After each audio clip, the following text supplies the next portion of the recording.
قال رسول الله صلى الله عليه وسلم إذا أراد عبدي أن يعمل سيئة فلا تكتبوها حتى يعملها। আল্লাহর নবী বলেন, আল্লাহর পক্ষ থেকে ওই কিরামান কাতিবিন সম্মানিত লেখকগণকে একটা নীতি বলে দেওয়া আছে, রুলস বলে দেওয়া আছে। এক নম্বর নিয়ম হলো, আমার বান্দা যদি কোনো গুনাহ করে, গুনার নিয়ত করে, ইদা আরাদা আবদি আইয়ামালা সাইয়্যা, আমার কোন বান্দা যদি কোনো গুনাহ করার নিয়ত শুধু করে, গুনাহ করার ইচ্ছা করেছে কিন্তু এখনো সে গুনাহ করে নাই, ফালাম ইয়ামালহা ফালা তাকতুবুহা, তাহলে ও ফেরেশতা শুধু নিয়ত করার কারণে ওই গুনাহটা আমার বান্দার আমলনামার মধ্যে লিখে দিও না। নিয়ত করেছে, আল্লাহ বলে খবরদার শুধু নিয়তের কারণে লিখবা না। দুই নম্বর নীতি আল্লাহ পাক বলে দিলেন, ফাইন আমিলাহা ফাকতুবুহা লাহু বিমিসলিহা, হ্যাঁ যদি বান্দা ওই গুনার কাজটা করেই ফেলে, তাহলে দুই নম্বর মূলনীতি আল্লাহ বললেন, গুনাহের কাজটা যখন করেই ফেলেছে, এখন তার গুনাহটা তো লিখতে হবে। কিভাবে লিখবা? যা করেছে তাই লিখবা, একটা করলে একটা লিখবা, অর্থাৎ সমপরিমাণ লিখবা, এখানে বাড়িয়ে সারিয়ে লেখার কোনো সুযোগ নাই। তাহলে যা করেছে তাই লেখা হবে। তিন নম্বর মূলনীতি আল্লাহ বলে দিলেন, ওয়াইন তারাকাহা মিন আজালি, আর যদি বান্দা আমার কারণে গুনাহটা ছেড়ে দেয়, গুনাহের নিয়ত করার পরে বান্দার মনে চিন্তা জাগলো, আল্লাহ নাফরমানি করাটা আদৌ ঠিক হবে না, আমার মালিককে নারাজ করা ঠিক হবে না, এটা চরম অন্যায়, এটা করা ঠিক হবে না, আমাকে কঠিন শাস্তির সম্মুখীন হওয়া লাগবে। এই সব কিছু চিন্তা করে, আল্লাহর শাস্তির কথা চিন্তা করে বান্দা আল্লাহর ভয়ে গুনাহটা যদি ছেড়ে দেয়, আল্লাহ পাক ফেরেশতাকে বলে দেন, ফাকতুবুহা লাহু হাসানা, ও ফেরেশতা এই গুনাহটা শুধু ছেড়ে দিল আমার ভয়ে, এই কারণে আমার বান্দার আমলনামায় একটা নেকি লিখে দাও। তাহলে কিছুই করলাম না, শুধু গুনাহের নিয়ত করে আল্লাহর ভয়ে গুনাহ ছেড়ে দিয়েছে, গুনাহ করবে না, কারণ আল্লাহর ভয় তার অন্তরে জাগ্রত হয়েছে, সে এটা বুঝতে পেরেছে দুনিয়ার সব মানুষের চোখ এড়ানো যায়, ফাঁকি দেওয়া যায়, কিন্তু আল্লাহর চক্ষুটা ফাঁকি দেওয়া যায়।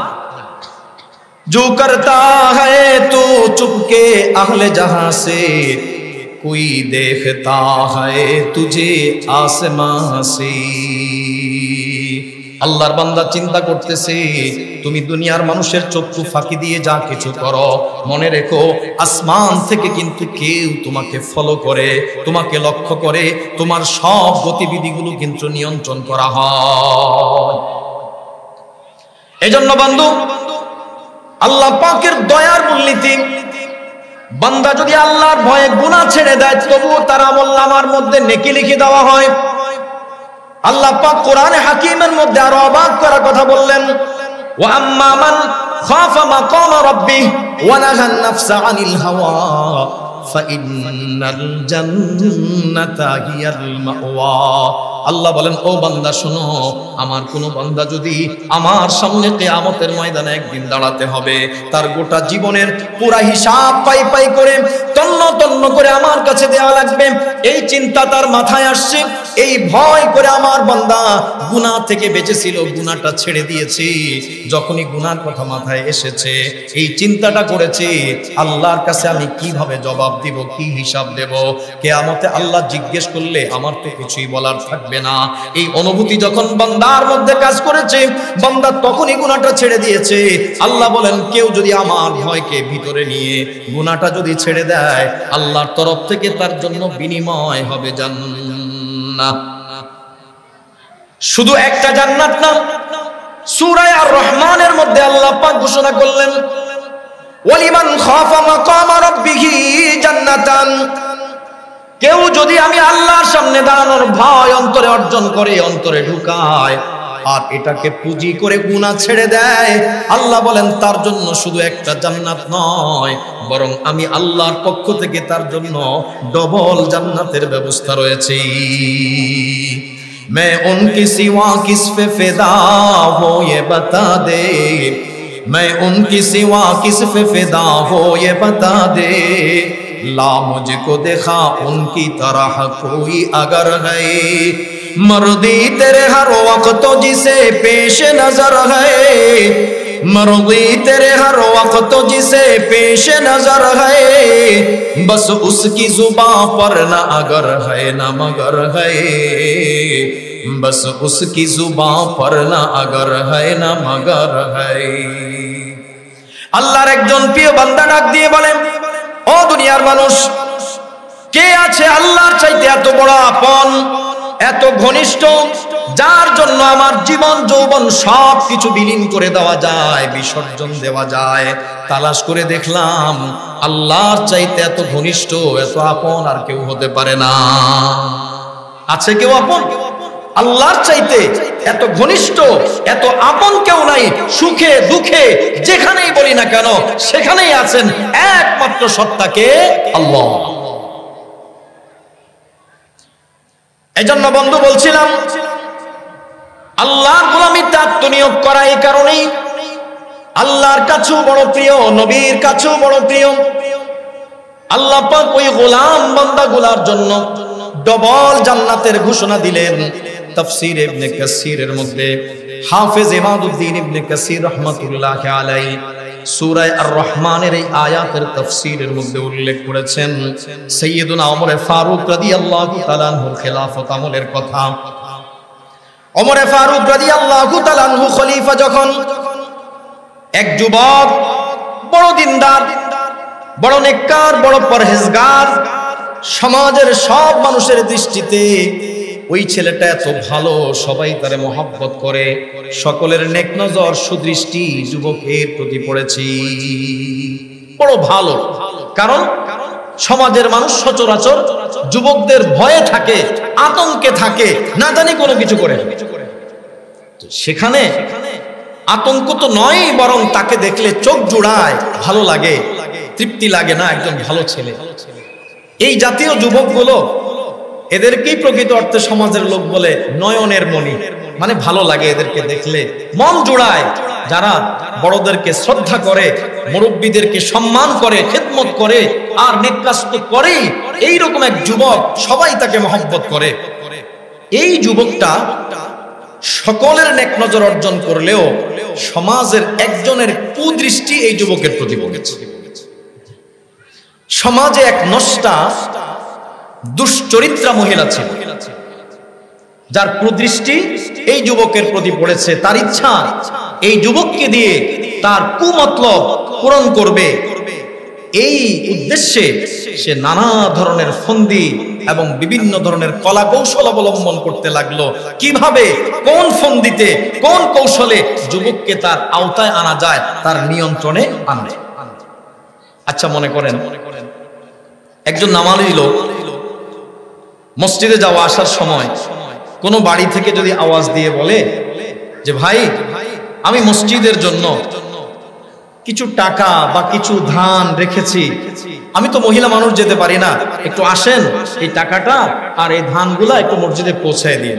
আচ্ছা বলেন তো, এরকম যদি ডাক দেয়, এমন কোন লোক আছে, যত বড় পাশানি হোক, যেমনই হোক না কেন, সে চিন্তা করবে না মসজিদে টাকাটা পৌঁছাতে বলতেছে, ধানগুলো মসজিদে দিতে বলতেছে, সে বেনামাজি হইলেও বলবে ঠিক আছে দেন, আমি পৌঁছাই। কি বলেন, বলবে কিনা?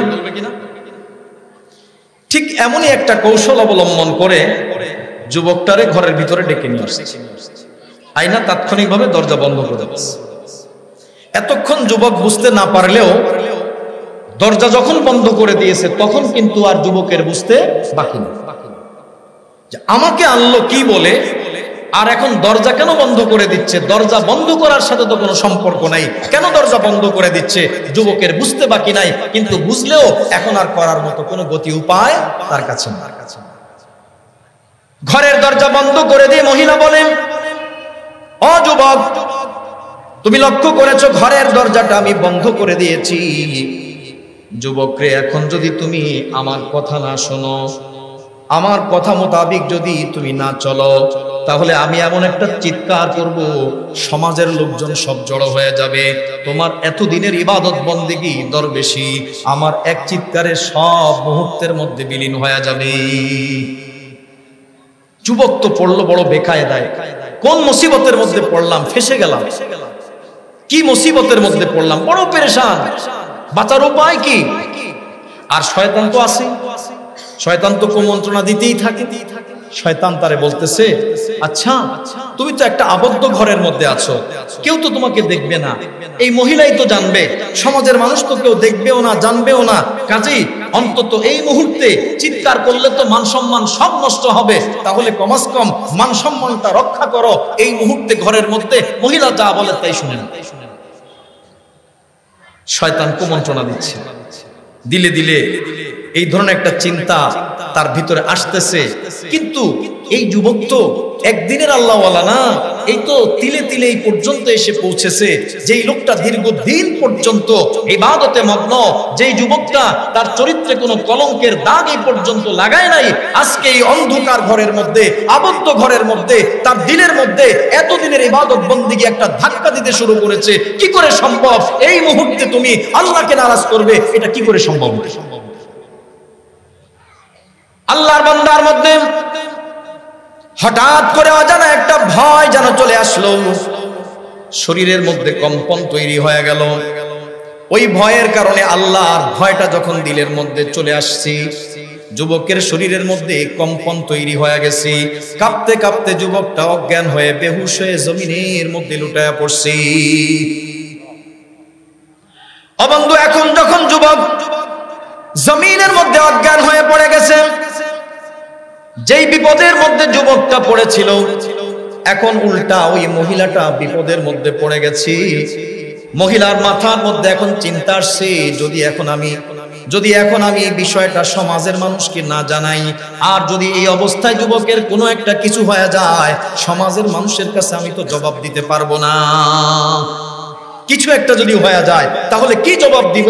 কারণ ঘরের মধ্যে যদি কারো লাশ পাওয়া যায় তাহলে কি অবস্থাটা হবে? বাড়ির আঙ্গিনায় আশপাশে পাইলেই তো বিপদের অভাব থাকে না, আর সেখানে ঘরের ভিতরে যদি লাশ পাওয়া যায় তাহলে তো অবস্থা বেগতিক। এই জন্য এখন যেই বিপদটা ছিল যুবকের উপর, সেই বিপদের মোড় ঘুরে চলে গেছে এখন কার উপর? মহিলার উপর। কি বলেন, মাঝে মধ্যে মোড় ঘুরে যায় কিনা? মানুষ বুঝতে পারে না কোন দিকে যাচ্ছে স্রোত, হঠাৎ করে ঘুরে গেছে। আগের দিন কোন দিকে, পরের দিন কোন দিকে, কি বলেন? স্রোত ঘুরে যায়, মোড় ঘুরে যায়। গতিগুলো কে ঘুরায়? আল্লাহ পাক ঘুরায়।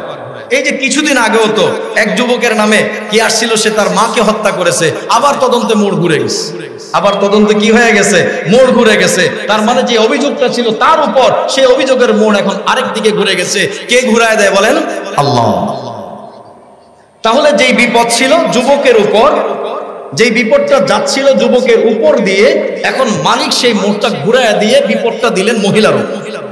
এখন সে পেরেছে, সে এখন নিজ দায়িত্বে লোকজনকে ডাকাডাকি করে এনে তাদের কাছে সব খুলে বলছে, ঘটনাটা এই, আসলে যুবকটা এইভাবে আমার ঘরে আসছে, আমি তাকে ডেকে আনছি, কুমতলবে আনছি, সবকিছু বলে দিচ্ছে নিজের পিঠটা বাঁচানোর জন্য। কি বলেন, ঠিক কিনা? ঠিক কিনা? ওইদিকে আল্লাহর বান্দা যুবক ওই যে অজ্ঞান হয়ে গেছে, সে জানি আল্লাহর সঙ্গে গোপন কোন চুক্তিতে আবদ্ধ হয়েছে কে জানে। কারণ আল্লাহর প্রিয় বান্দাদের সঙ্গে, আল্লাহর সঙ্গে এমন কিছু গোপন আলাপচারিতা হয় যা দুনিয়ার কেউ টের পায় না। তুমসা কুই হামদম কুই দম সাজ নেহি হ্যায়, তুমসা কুই হামদম কুই দম সাজ নেহি হ্যায়, आते तो हैं हर दम मगर आवाज नहीं है। हम अब और तुम ही बस आगाह है इस रब्ते खुफी से, हम अब और तुम ही बस आगाह है इस रब्ते खुफी से, मालूम किसी और को ये राज नहीं है। আল্লাহর বান্দার সঙ্গে, আল্লাহর প্রেমিক যারা, আল্লাহর কাছের ঘনিষ্ঠতম বান্দা যারা, ওদের সঙ্গে কিছু গোপন আলাপ হয় যেটা সেই বোঝে আর তার প্রেমাস্পদই বোঝে, অন্য কেউ সেটা টের পায় না, বুঝতেও পারে না। না জানি যুবকের সঙ্গে কোন গোপন চুক্তি হয়ে গেছে, ওই অজ্ঞান অবস্থায় যুবক দুনিয়া থেকে বিদায় নিয়েছে। মানুষ আফসোস করতে শুরু করেছে, হায় একটা ভালো মানুষ সমাজ থেকে বিদায় নিয়েছে। একজন ভালো মানুষ যখন সমাজ থেকে বিদায় নেয়, দেখবেন রক্তের সম্পর্ক না থাকলেও অনেক সময় মানুষের চোখ দিয়ে পানি ঝরে, হায় রে ভালো মানুষটা ছিল, এমন ভালো মানুষ সমাজে দরকার ছিল। মানুষ তার জন্য বড় আফসোস করতে থাকে, চোখ দিয়ে পানি ঝরাতে থাকে, অথচ তার সঙ্গে রক্তের কোনো সম্পর্ক নাই। খবর পৌঁছে গেছেন জামানার খলিফা ওমর ফারুক রাদিয়াল্লাহু তাআলা আনহুর দরবারে খেলাফতে। আমিরুল মুমিনিন তিনিও বড় আফসোস করতে লাগলেন, একজন আদর্শ নাগরিক, ভালো একজন মানুষ আমার রাষ্ট্র থেকে, আমার অঞ্চল থেকে বিদায় নিল। মনে মনে আমিরুল মুমিনিন ওই যুবকের জানাজায় অংশগ্রহণ করার ইচ্ছা করলেন, মনস্থির করলেন। কিন্তু এখনকার যুগের মতো তো খবর দেওয়ার সুযোগ ছিল না। আমিরুল মুমিনিন প্রস্তুতি নিয়ে আসতে আসতেই এলাকার লোকজন যুবকের দাফন কাফন সব সম্পন্ন করেছে। আয়েশা দেখলেন দাফন কাফন শেষ হয়ে গেছে, আফসোস করতে লাগলেন, হায় বড় আশা ছিল এমন একজন নেক মানুষের জানাজায় শরীক হওয়া। দেখেন না, বড় আল্লাহওয়ালা বুজুর্গ মানুষ যখন মারা যায়, নোয়াখালীতেও তো বেশ কিছু আগে, এই যে কিছুদিন আগের তো ঘটনা ঘটেছে, কত বুজুর্গ ব্যক্তিরা যখন মারা গেছে মানুষের জায়গাই হয় না, এত ভিড়, অথচ কোনো মাইকিং নাই, এত কোনো প্রচার প্রচারণা নাই। কোত্থেকে মানুষগুলো আসে? আসলে ওই মানুষগুলো সবাই চায় এমন একজন আল্লাহওয়ালা বুজুর্গ ব্যক্তির জানাজা অংশগ্রহণ করতে। এটা শুধু তার জন্য দোয়া না, নিজের সৌভাগ্যের কারণ মনে করেন। আমিরুল মুমিনিন আসছেন, কিন্তু আয়েশা দেখলেন যে জানাজা হয়ে গেছে, বড় আফসোস করতে লাগলেন, আশাটা পূরণ হলো না। তো জিজ্ঞেস করলেন, আচ্ছা ঠিক আছে, জানাজা না হয় করতে পারলাম না, কমস কম এতটুকু তো করি, যুবকের কবরটা দেখায় দাও, জিয়ারত করে যাই। কবর জিয়ারতের জন্য কবরের কাছে গেলেন। ওখানে গিয়ে ওনার শুধু ওই একটা চিন্তা কাজ করতেছে, ওই আয়াতের কথা মনে পড়তেছে।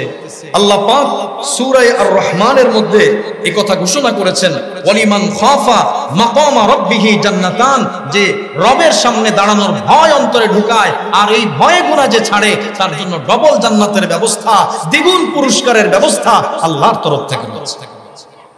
এই কথাটা শুধু তার দিমাগের মধ্যে, অন্তরের মধ্যে বারবার যেন তাকে ধাক্কা দিচ্ছিল, তাড়া দিচ্ছিল, যে এই যুবক তো একদম এই আয়াতের সাথে, যুবকের মৃত্যুর সাথে, যুবকের অবস্থার সাথে একদম মিলে গেছে। তাহলে নিশ্চয়ই আয়াতের ওয়াদা মোতাবিক, রবের ওয়াদা মোতাবিক অবশ্যই তার জন্য দ্বিগুণ জান্নাতের ব্যবস্থা করা হচ্ছে। কিন্তু এটা তো শুধু ধারণা করে নিলাম, বাস্তবে যদি একটু জানা যাইতো তাহলে কেমন লাগতো? শানিদা কাই বুয়াদ মানন্দে দিদা, শোনা আর দেখা সমান কোনোদিন হয় না। একটা জিনিস শুনলাম, আরেকটা সচ্চক্ষে দেখলাম, দুইটা সমান হতে পারে না। দেখার তৃপ্তিটাই আলাদা। এই জন্য মনে মনে শুধু জল্পনা কল্পনা, যদি যুবকের সঙ্গে একটু কথা বলে সরাসরি বিষয়টা জানতে পারতাম যে আসলেই তার জন্য কি আল্লাহর তরফ থেকে দ্বিগুণ পুরস্কার, ডবল জান্নাতের ব্যবস্থা করা হয়েছে কিনা।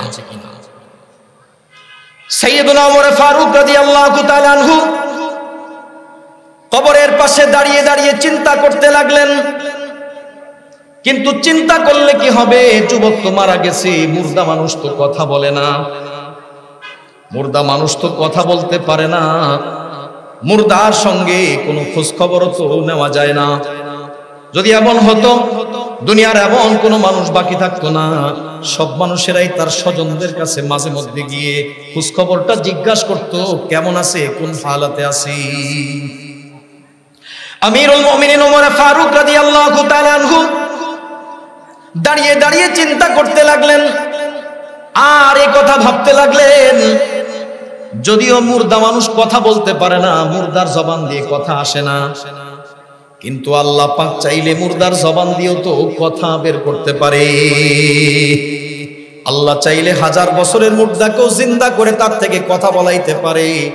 যেমন সূরাতুল বাকারার মধ্যে যেই ঘটনাকে কেন্দ্র করে সূরাকে বাকারা বলা হয়েছে, ওই বাকারা, ওই যে গরুটা জবাই করা হলো, ওই গরু জবাই করার পরে গরুরই একটা অংশ নিয়ে ওই মৃত ব্যক্তির গায়ে যখন স্পর্শ করা হয়েছে, তখন সে মুহূর্তের মধ্যে জিন্দা হয়ে বলেছে, কাতালানি ফুলানুন ওয়া ফুলানুন, অমুক অমুক, তার 2 চাচাতো ভাই অথবা তার 2 ভাতিজার কথা বলেছে যে ওরাই আমাকে হত্যা করেছে। তাহলে এটা কোরআন দ্বারাও প্রমাণিত, অসংখ্য সহিহ বর্ণনা দ্বারা প্রমাণিত। আল্লাহ পাক ক্ষেত্র বিশেষ মুর্দার জবান দিয়ে কথা বের করেছেন, মুর্দাকে দিয়েও আল্লাহ পাক কথা বের করেছেন, যার প্রমাণ সূরাতুল বাকারার এই ঘটনাটাও বিশেষ একটা প্রমাণ। হযরত ওমর রাদিয়াল্লাহু তাআলা আনহু ভাবতে লাগলেন, মুর্দা কথা বলে না ঠিক, কিন্তু আল্লাহ চাইলে তো অসম্ভব না, আল্লাহ চাইলে তো এই মুর্দাকে দিয়ে কথা বলাতে পারে। কি বলেন, পারে কিনা? আল্লাহর উপর তাওয়াক্কুল করে চিন্তা করতেছেন, একটা ডাক দিয়ে দেখি না কি হয়। বুখারী শরীফের riwayat, قال رسول الله صلى الله عليه وسلم إن من عباد الله لو أقسم على الله لأبره আল্লাহ নবী ইরশাদ করেন, আল্লাহর কিছু এমন ঘনিষ্ঠ বান্দা আছে, নিকটতম বান্দা আছে, প্রিয় বান্দা আছে, ওরা যদি আল্লাহর উপর কোনো কথা দাবিমূলক বলে ফেলে, আল্লাহ পাক ওদের ওই বন্ধুত্বের খাতিরে ওই কথাটাকে বিফলে যেতে দেয় না, বরং আল্লাহ সেই কথাটাকে বাস্তবায়ন করে দেয়। ওমরে ফারুক রাদিয়াল্লাহু তাআলা আনহুর ব্যাপারে নিশ্চয়ই আমাদের ধারণা আছে। তিনিও সাধারণ ব্যক্তি ছিলেন না, তিনিও ওই পর্যায়ের ব্যক্তিদের অন্তর্ভুক্ত যাদের সঙ্গে আল্লাহর গভীর সম্পর্ক আছে। होती ना मोहम्मद पे अगर खत्म रिसालात, होती ना मोहम्मद पे अगर खत्म रिसालात, फारूक थे इस अज़मत कुबरा के सजावार, फारूक थे इस अज़मत कुबरा के सजावार। दुनिया की अदालत में तेरा नाम रहेगा, दुनिया की अदालत में तेरा नाम रहेगा, उमर तेरे नाम से इस्लाम रहेगा। নবীজি বলেন, আমার পরে যদি কেউ নবী হতো সে হতো কে? ওমর। তাহলে এমন একটা মাকাম, এমন অবস্থান, আল্লাহর সঙ্গে ঘনিষ্ঠতার একটা বিশেষ ঘনিষ্ঠতা তার আছে। এজন্য হযরত ওমর রাদিয়াল্লাহু তাআলা আনহু কল্পনা করতে করতে এক পর্যায়ে সিদ্ধান্ত নিয়ে নিলেন, দেখি একটা ডাক দিয়ে কি হয়। ডাক দিয়ে বললেন, যুবক, ও মুর্দা যুবক, তুমি তো আল্লাহর ভয়ে গুনাহ বর্জন করতে গিয়ে প্রাণটারে বিসর্জন দিয়েছো। আল্লাহ পাক সূরা আর রহমানের মধ্যে ওয়াদা করেছি, কেউ যদি আল্লাহর সামনে দাঁড়ানোর ভয়ে গুনাহ বর্জন করে, আল্লাহ পাক তার জন্য শুধু একটা জান্নাত নয়, বরং আল্লাহ তার জন্য দ্বিগুণ জান্নাতের ব্যবস্থা করেছে। ও যুবক, বলো দেখি, কবরের জগতে, পরকালের জগতে তোমার সঙ্গে কি আচরণ করা হয়েছে? রবের ওয়াদা মোতাবিক তোমার জন্য কি ব্যবস্থা করা হয়েছে? আল্লাহ পাক ওই মুর্দা যুবকের জবানটা খুলে দিলেন। কবর থেকে আওয়াজ আসে, ওমর, ও খলিফাতুল মুসলিমিন ওমর, শুনে নাও, আল্লাহ পাক তার ওয়াদা মোতাবিক আমার জন্য এই কবরের জগতে, পরকালের জগতে ডবল জান্নাতের ব্যবস্থা করে দিয়েছি। বন্ধু, বলছিলাম আল্লাহ পাক বান্দার জন্য আয়োজন করেছেন। নবীজি বলেন, তিনটা মূলনীতির কথা বলতেছিলাম। আল্লাহ ফেরেশতাদেরকে বলে দিলেন, বান্দা যদি কোনো গুনাহের ইচ্ছা করে, খবরদার নিয়ত করলেই গুনাহটা লিখবে না। 2 নম্বর, যদি সে গুনাহটা করেই ফেলে তাহলে যা করেছে তাই লিখবা, বেশি লিখবা না।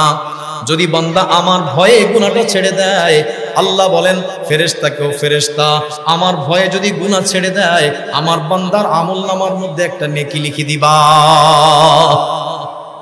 তবে এটা মনে রাখতে হবে, কেউ যদি গুনাহের নিয়ত করার পরে বাস্তবায়নের জন্য সব প্রস্তুতি সম্পন্ন করে ফেলে, এরপরে যদি সে বাধাগ্রস্ত হয়ে করতে না পারে, তবুও তার আমলনামায় গুনাহ লেখা। বুখারী শরীফ এবং মুসলিম শরীফের রিওয়ায়াত, সাইয়্যিদুনা আবু মুসা এবং আবু বকর قال رسول الله صلى الله عليه وسلم إذا التقى المسلمان بسيفهما فقتل أحدهما الآخر فالقاتل والمقتول في النار قيل يا رسول الله هذا المقتول فما هذا القاتل فما بال المقتول قال رسول الله صلى الله عليه وسلم إنه كان حريصا على قتل صاحبه أو كما قال النبي عليه الصلاة والسلام। নবীজি বলেন, দুইজন মুসলমান একজন আরেকজনকে হত্যার জন্য মুখোমুখি হয়েছে, তার মানে প্রস্তুতি সম্পন্ন করেছে। কাজটা অন্যায়, চরম অন্যায়। এই গুনাহের নিয়ত করেই শুধু ক্ষান্ত হয় নাই, তাদের যে প্রস্তুতি ছিল সেটাও সম্পন্ন করেছে। প্রস্তুতি নিয়ে দুইজন মুখোমুখি, একজন আরেকজনকে হত্যা করবে। কিন্তু ইতিমধ্যে দেখা গেল একজন বিজয়ী হয়ে গেল, একজন হত্যা করে ফেললো, আর একজন তো নিহত হয়ে গেল। নবীজি বলেন, ফাল কাতিলু ওয়াল মাকতুলু ফিন্নার, নিহত ব্যক্তি আর হত্যাকারী দুইজনেই জাহান্নামে যাবে। সাহাবায়ে কেরাম প্রশ্ন করলেন, ক্বালু ইয়া রাসূলুল্লাহি হাদাল কাতিল ফামা বালুল মাকতুল। ইয়া রাসূলুল্লাহ, এই ঘাতক ব্যক্তি, হত্যাকারী ব্যক্তি সে জাহান্নামে যাবে, এটা তো স্পষ্ট, কারণ সে অপরাধ করেছে, তার অপরাধটা পরিষ্কার, তার জাহান্নামে যাওয়ার ব্যাপারে না বুঝার কোনো কিছুই নাই। কিন্তু ইয়া রাসূলুল্লাহ, মাকতুল যে নিহত যে হলো, বাহ্যিকভাবে তো তার কোনো অপরাধ দেখতেছি না, তাহলে সে কেন জাহান্নামে যাবে? নবীজি জবাব দিলেন, ক্বালা ইন্নাহু কানা হারিসান আলা ফাতলি সাহিবিহি। নবী বলেন, সে ছিল তার সাথীকে হত্যা করার জন্য সম্পূর্ণ আগ্রহী ছিল। ঘটনাচক্রে সে পরাজিত হয়ে গেছে, তার চেষ্টার মধ্যে কোনোই ত্রুটি ছিল না। সে পরাজিত হওয়ার কারণে হত্যা করতে পারে নাই। যেহেতু তার সম্পূর্ণ প্রস্তুতি ছিল, এই কারণে সেও জাহান্নামী বলে গণ্য হয়ে যাবে। তাহলে গুনাহ করার নিয়ত করলে গুনাহ লেখা হয় না, গুনাহ করার নিয়ত করে এরপরে যদি প্রস্তুতি সম্পন্ন করে ফেলে আর সে এরপরে যদি করতেও না পারে, তবুও তার আমলনামায় গুনাহ লেখা হবে, যার প্রমাণ হলো বুখারী মুসলিম শরীফের এই riwayat। তো যে কথা বলতেছিলাম, আর নেক কাজ করার ক্ষেত্রে আল্লাহ পাক ওই ফেরেশতাকে বলে দেন, ওয়া ইযা আরাদা আবদি আন ইয়ামালা হাসানাতান, ও ফেরেশতা শুনে রাখো, আমার কোন বান্দা যদি কোনো নেক আমল করার ইচ্ছা করে, ফালাম ইয়ামালহা, শুধুমাত্র নিয়ত করেছে, এখনো সে আমলটা করে নাই, ফাকতুবুহা লাহু হাসানা, এখনো করে নাই, তবুও নিয়ত করার কারণেই তার আমলনামার মধ্যে একটা নেকি লিখে দাও। এখনো করে নাই, শুধুমাত্র নিয়ত করেছে। নেকির নিয়ত করলেই নেকি লেখা হয়, কিন্তু গুনাহের নিয়ত করলেই গুনাহ লেখা হয়। এরপরে আল্লাহ পাক বলেন, ফাইন আমিলাহা ফাকতুবুহা লাহু বিআশরি আমসালিহা ইলা 700 দিফিন। যদি বান্দা ওই নেক আমলটা নিয়ত পর্যন্ত সীমাবদ্ধ না রাখে, বান্দা যদি আমলটা এরপরে করে ফেলে, তাহলে বান্দার আমলনামার মধ্যে কমপক্ষে 10 লিখবা, আর 700 গুণ পর্যন্ত। এরপরে আল্লাহ অন্য আয়াতের মধ্যে বলেছেন, ওয়াল্লাহু ইউদাইফু লিমান ইয়াশা, আল্লাহ যাকে খুশি তার চেয়ে বেশিও দান করতে পারেন। বেশির কোনো সীমা সংখ্যা পরিমাণ আল্লাহ পাক কোথাও উল্লেখ করে দেন নাই। এজন্য বন্ধু, আল্লাহর গোলামির চাইতে, আল্লাহর গোলামি করার চাইতে বান্দার জন্য লাভজনক কোনো কিছু নাই। আল্লাহ পাক এই জন্যই বান্দাকে বুঝাইতেছেন, ওয়া ইবাদুর রহমান, রহমানের গোলাম, তোমাদের মালিক হলো রহমান। কাজী অন্য সব দরবারের মতো এই মালিকের নীতি না, এই প্রতিষ্ঠানের জন্য ভিন্ন নীতি আল্লাহ পাক প্রণয়ন করেছেন, যা অন্য প্রতিষ্ঠান থেকে, অন্য সব জায়গা থেকে সম্পূর্ণ আলাদা, ব্যতিক্রম কোথাওর সাথে এই বিষয়টা মিলবে না। 2 নম্বরে আল্লাহ পাক তাদের গুণ তুলে উল্লেখ করলেন, আল্লাযীনা ইয়ামশুনা আলাল আরদি হাওনা। আল্লাহর প্রিয় বান্দাদের দ্বিতীয় বৈশিষ্ট্য, দ্বিতীয় গুণ হলো, ওরা যখন জমিনে চলাফেরা করে, ইয়ামশুনা আলাল আরদি হাওনা, ওরা জমিনের মধ্যে বড় বিনয়ের সাথে, ভদ্রতার সাথে চলে। ওরা বিনয়ের সাথে জমিনে চলাফেরা করে, অহংকার করে চলে না। ওদের চলার মধ্যে, হাঁটার মধ্যে কোনো অহংকার থাকে। একটা হলো জোরে হাঁটা, আর একটা হলো অহংকারের সাথে হাঁটা। জোরে হাঁটলে অহংকার হয় না, জোরে হাঁটলেই কি হয় না? অহংকার হয় না। অহংকারের একটা ভাবই আলাদা আছে, এটা মানুষও বুঝতে পারে যে কেমন ভাব নিয়ে হাঁটতেছে। কি বলেন অনেক সময় কি ভাবটা নিয়ে হাঁটতেছে, তার মানে হাঁটার ধরন দেখলেই মানুষও বুঝতে পারে যে এই হাঁটার মধ্যে অহংকার আছে। আল্লাহ পাক তার প্রিয় বান্দাদের গুণ উল্লেখ করেন যে ওরা যখন জমিনে হাঁটে বড় বিনয়ের সাথে হাঁটে। হ্যাঁ, প্রয়োজনে জোরে হাঁটতে পারে, প্রয়োজনের তাকিদে, বরং আস্তে হাঁটাটা, বিনা কারণে আস্তে হাঁটাটাও উচিত না, সময় নষ্ট। তাফসীর ইবনে কাসীরের মধ্যে লিখেছে, হযরত ওমর ফারুক রাদিয়াল্লাহু তাআলা আনহু ওনার খেলাফত আমলে এক যুবককে দেখতেছেন আস্তে আস্তে হাঁটতেছে। একজন যুবক আস্তে আস্তে হাঁটতেছে, ওনার হাতে লাঠি ছিল, লাঠি উঁচু করে বললেন, এই যুবক, আনতা মারিজ, তুমি কি অসুস্থ? আগে তো জিজ্ঞেস করতে হবে আসলে অসুস্থ কিনা। অসুস্থতার কারণেও তো আস্তে হাঁটতে পারে, এই জন্য আগে জিজ্ঞেস করে নিলেন, আনতা মারিজ, তুমি কি অসুস্থ? ক্বাল আল্লাহ, বলে না না, আমি অসুস্থ না। লাঠি উঁচু করে বললেন, জলদি হাঁটো, তাড়াতাড়ি হাঁটো, এত আস্তে কেন হাঁটতেছো? ধীরে ধীরে হেঁটে সময় কেন নষ্ট করতেছো? তাহলে বোঝা গেল জোরে হাঁটা এটা অহংকার না, হাঁটার একটা ভঙ্গি আলাদা, যেই ভঙ্গি আর ভাবের মধ্যে অহংকার লুকায়িত থাকে। এটা আল্লাহর কাছে পছন্দের না। আল্লাহ পাক বিনয়কে পছন্দ করেন, অহংকারকে আল্লাহ পছন্দ করেন। قال رسول الله صلى الله عليه وسلم قال رسول الله صلى الله عليه وسلم মান কানা ফি কলবিহি মিসকালু যাররাতিন লা ইয়াদখুলুল জান্নাতা মান কানা ফি কলবিহি মিসকালু যাররাতিন মিন কিবির। যার অন্তরের মধ্যে অনুপরিমাণ, বিন্দু পরিমাণ, অনুপরিমাণ যার অন্তরে অহংকার থাকবে, ওই লোকটা অহংকার নিয়ে জান্নাতে প্রবেশ করতে পারবে না যতক্ষণ পর্যন্ত এটা দূর না করবে। অহংকার দূর করার দুইটা উপায়, একটা হলো দুনিয়াতে অহংকার থেকে ফিরে আসা, তওবা করা, কিছু আমল আছে এর মাধ্যমে অহংকার থেকে ফিরে আসা। আরেকটা হলো আখেরাতে। দুনিয়াতে সহজ, আখেরাতে বড় কঠিন। আখেরাতে যাওয়ার পরে কারো দিলে যদি অহংকার থেকে যায়, অহংকার নিয়ে যদি সে দুনিয়া থেকে বিদায় হয়, তাহলে সেখানেও আল্লাহ এই অহংকার দিলে রাইখা তারে জান্নাতে দিবে না। হাজারো নেক আমল তার থাকুক না কেন, তাকে জান্নাতে দেওয়া হবে না যতক্ষণ পর্যন্ত এটা দূর না করা হবে। বলবেন আখেরাতে দূর করা হবে কিভাবে? বলে আখেরাতে দূর করা হবে জাহান্নামের আগুনে জ্বালিয়ে। তাহলে সে জান্নাতে যাবে নেক আমল থাকলে, ঈমানের কারণে একদিন হয়তো সে জান্নাতে যাবে, কিন্তু অহংকার ভিতরে থাকার কারণে ঈমান আমল থাকা সত্ত্বেও তাকে জাহান্নামে গিয়ে সাজা ভোগ করে ওই অহংকারটাকে সাফ করে দূর করে এরপরে তাকে জান্নাতে আসতে হবে। এই জন্য অহংকারী বান্দাকে আল্লাহ মোটেও পছন্দ করেন না। ইবলিস তো এই কারণেই অভিশপ্ত হয়েছে। শুধু কিসের কারণে? এক অহংকার করেছে, আল্লাহর আদেশ লঙ্ঘন শুধু করে নাই, অহংকারও করেছে। আল্লাহর আদেশের বিরুদ্ধে যুক্তি দাঁড় করিয়েছে, যা আল্লাহর কাছে সম্পূর্ণ অপছন্দের। এই জন্যই তার পরিণাম হয়েছে জাহান্নাম, চির জাহান্নামী সাব্যস্ত হয়েছে, চিরকালের জন্য অভিশপ্ত সাব্যস্ত হয়েছে। এজন্য আল্লাহর প্রিয় বান্দা হলো যারা বিনয়ী।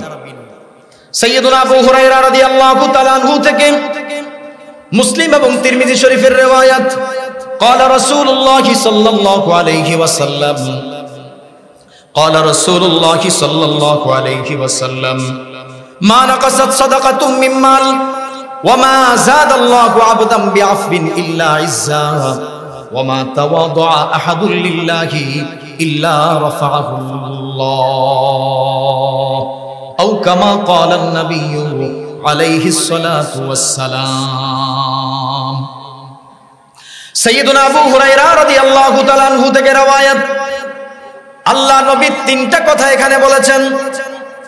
এক নম্বরে মা নাকাসাত সাদাকাতুম মিন মাল, নবী বলেন সদকা কোনোদিন কারো মাল কমায় দেয় না, সদকার কারণে কোনোদিন মাল কমে যায় না। দুই নম্বরে বললেন ওয়া মা যাদাল্লাহু আবদাম বিআফবিন ইল্লা ইজ্জা, আল্লাহর কোন বান্দা যদি কাউকে ক্ষমা করে দেয়, আল্লাহ ক্ষমা করার কারণে ওই ক্ষমাকারী বান্দার ইজ্জত আর সম্মানটা বাড়িয়ে দেয়। তিন নম্বরে নবীজি বললেন ওয়ামা তাওয়াদা আহাদুল লিল্লাহি ইল্লা রাফাহুল্লাহ, নবীজি বলেন কেউ যদি আল্লাহর জন্য বিনয় অবলম্বন করে, ভদ্রতা অবলম্বন করে, কেউ যদি বিনয়ী হয়, আল্লাহর সন্তুষ্টির জন্য একটা শর্ত দেওয়া হয়েছে। শুধু বিনয় প্রকাশ করলেই হবে না, বিনয়ী হলেই হবে না, বিনয়টা আল্লাহর জন্য হওয়া লাগবে। লিল্লাহের শর্ত দেওয়া আছে, মানতা ওমা তাওয়াজা আহাদুল লিল্লাহি ইল্লা রাফাহুল্লাহ, যে আল্লাহর জন্য বিনয় অবলম্বন করবে, আল্লাহ পাক তার মর্যাদাকে বৃদ্ধি করে দিবে। তাহলে তিনটা কথা নবীজি কয়টা কথা বললেন এখানে?